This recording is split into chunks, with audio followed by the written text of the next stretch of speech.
On our number 5 paper machine, we installed a heat exchanger, an air-to-air heat exchanger, which preheats our makeup air to the dryer hood.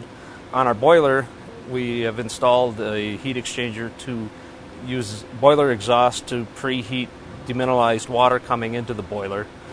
We've done a number of projects as simple as pipe insulation. We've insulated our bleaching towers.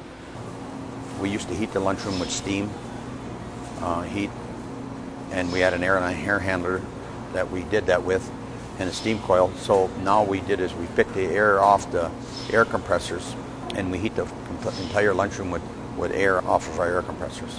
And the payback on that was months. It was just once somebody thought of it, it was easy to implement.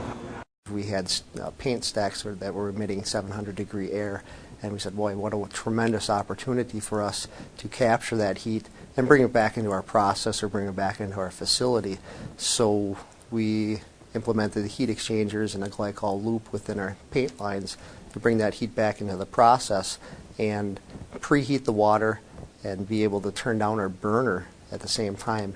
The savings from those particular aspects have been upwards of 50% on our paint process without, impeding the quality of the paint process at all. So it is kind of what we call a free savings that we've been able to capture from the paint lines.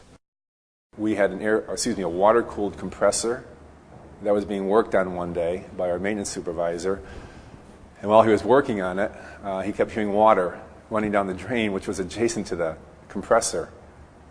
And just for a lark, he took the water hose that was going down the drain and put it into a bucket, and it filled a 3-gallon bucket in about 30 seconds.